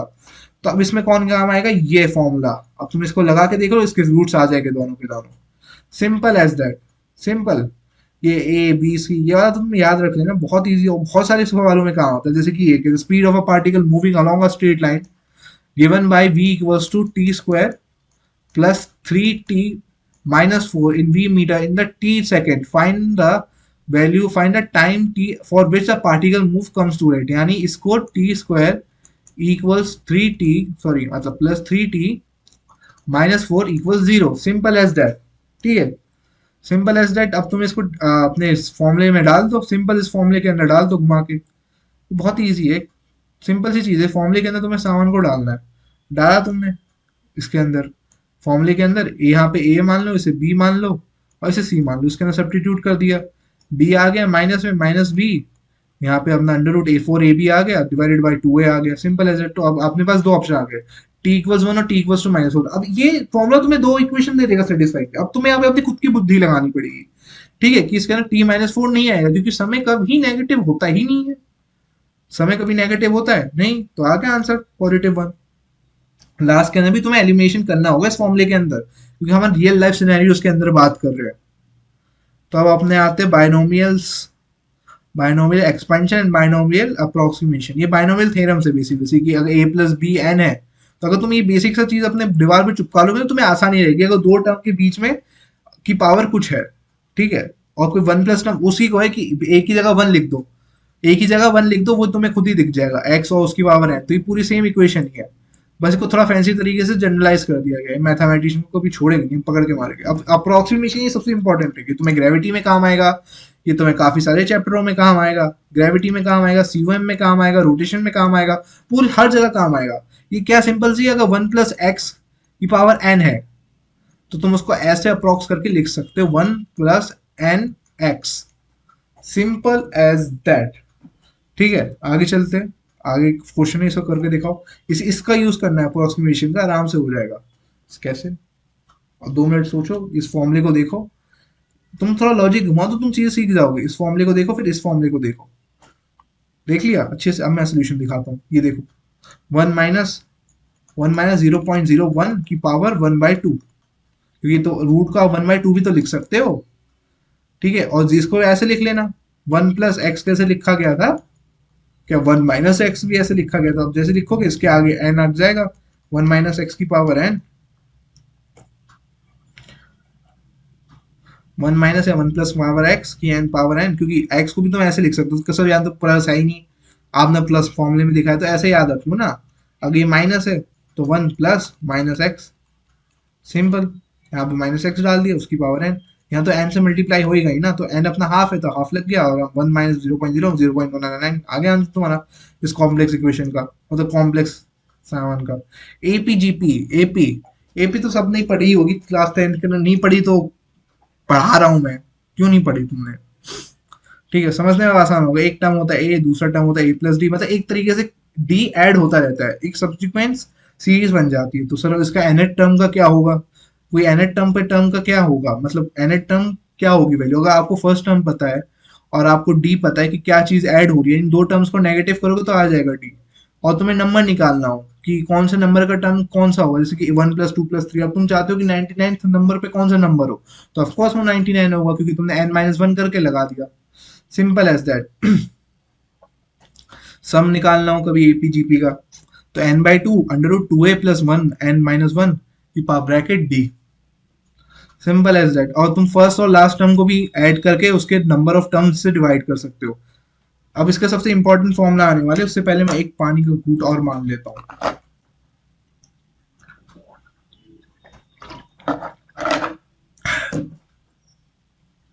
अगले सवाल पे आते हैं। First number of n terms. ठीक है, अगर सर हमने कभी आपसे, किसी ने हमसे ये पूछ लिया कि 1 + 3 + 4 + 5 + 6 + 7 सब कुछ ऐसे सवालों में आ गया, कुछ सवालों के अंदर ऐसा कुछ बन गया, तो सर हम कैसे सॉल्व करेंगे? सिंपल सा राजा, एक फॉर्मूला है n+1 / 2। अगर तुम्हें 10 तक का नंबर निकालना हो, 10 n11, 10 × 11/2 कर लो, कितना हो गया? 110 / 2, सबका एडिशन आ जाएगा। Sum of sequence of first n number, h number 1 square 2 square 3 square ऐसे ऐसे कैसे आ गया, तो क्या करेंगे? ये ना ऐसे सवाल ना सेंटर ऑफ मास के अंदर आराम से बन जाएगा, क्योंकि उसमें ई के साथ मल्टीप्लिकेशन होती है चीज़ों की, e square e 2n something like that, ऐसी चीज़ें होती रहती है। ठीक है, क्यूब के अंदर आ गया तो क्यूब के अंदर ये सेम ही फॉर्मूले का स्क्वायर हो जाएगा। सिंपल है, और इसका ही पूरा कॉम्प्लेक्स इक्वेशन है, एन कॉम्प्लेक्स भी नहीं है, n+1 2n+1/6, simple as that. Sir आपने तो गंदा कर दिया ये, हम कैसे स्क्रीनशॉट लेंगे सर, हमें दीवार पे चिपकाना है। आपने तो हमें बताया था दीवार पे चिपकाने से चीज़ें अच्छी होती है, हमें लोग पढ़ा लिखा समझते हैं, वरना वैसे भी तो हमारी कोई इज्जत नहीं है घर के अंदर। मेरी तो नहीं थी, आपकी हुई तो अच्छा है। जीपी, अब जीपी क्या होता है? जीपी क्या तो नया टर्म है सर, हमने 10th में नहीं पढ़ा था sir GP GP. GP GP आजा आजा। ठीक है, चिपी चिपी, वो चिपी चिपी गाना है बस। तो अपना जीपी है, जीपी भाई कहते हैं ज्योमेट्रिक प्रोग्रेशन। बेसिकली ये कि हर चीज को आपने मल्टीप्लाई कर दिया, उसमें ऐड होता था, जीपी के अंदर मल्टीप्लिकेशन होता था, तो a r I mean a r cube आ गया। अब सर इसका सम कैसे निकालेंगे?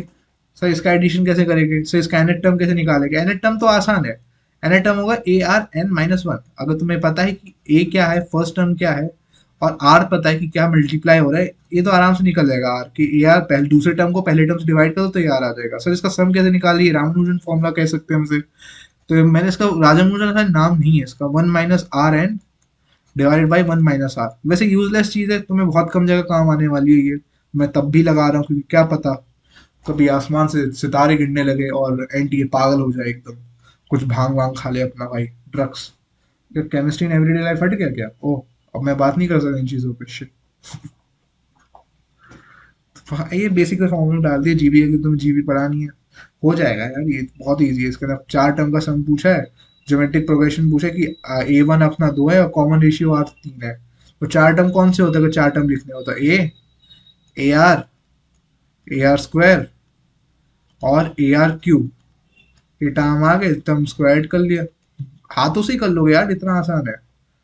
और क्या तुम ये फॉर्मूला भी लगा सकते हो? ज्यादा तो काम का है नहीं तुम्हारे। देखो 80 आ गया आंसर, देख लो 80 है, 80 आ गए। अब ये क्या है सर ज्योमेट्री? क्या है सर ज्योमेट्री? ये सर क्या है ज्योमेट्री आप जो हमें पढ़ा रहे हो? ऐसी कौन सी बातें जो हमें समझ में नहीं आ रही? ज्योमेट्री बेसिकली यही है कि मैं तुम्हें बेसिक फॉर्मुलेज है इसके अंदर जो आपको आगे चल के काम आएगी। ये तुम्हारी बेसिक मैथ्स है ना। बेसिक मैथ्स का क्या मतलब है? मैथ्स तो आएगी पूरी, चैप्टर में नाम ही मैथ्स है। अब इसके अंदर सारे फॉर्मूले हैं, यूजलेस लेस सब कुछ है। ठीक है, इसके लास्ट में एजप्शन भी की, अभी बेसिक बेसिक मैं थोड़ी रेसिस्ट चीज़ें डालूंगा कि हमारे पास 4 है 3 है। अब सर एरिया वेरिया निकालना तो आता है, ये सारे फॉर्मूले का तुम स्क्रीनशॉट ले लो या तुम इसे अपनी दीवार पर चिपका लो, क्योंकि उन्हें लगेगा कि बच्चा पढ़ने वाला है, क्योंकि वॉल्यूम के सवाल आ जाते हैं, क्योंकि अपने इलेक्ट्रोस्टैट्स के अंदर आते हैं सारे सवाल। ठीक है, और अपने मैग्नेटिज्म के अंदर आ जाते हैं, और काफ़ी सारे सवालों के अंदर ये चीज़ें काम आती है। ठीक है, तो ये तुम लगा के रख लो, क्योंकि 10th के अंदर भी पढ़ी होगी चीज़ें। अब सर बोलोगे सर वॉल्यूम का क्या करेंगे? देखो मैं तुम्हें एक सिंपल चीज़ बताऊँ, बहुत सीक्रेट फॉर्मूला, जनरल फॉर्मूला मैंने ढूंढा था अपने यहाँ पे। ये जो हाइट होती है ना, height into base, base area. ठीक है, ये जो बेस का एरिया होगा उसके हाइट से मल्टीप्लाई कर दो तो तुम्हें वॉल्यूम मिल जाएगा किसी भी शेप का। ठीक है, अब सर हाइट और वॉल्यूम बेस कैसे डिफाइन करेंगे सर? तो वो तो अगर तुम्हें डिफाइनेशन के लिए आगे लोग तो तुम परेशानी होने वाले।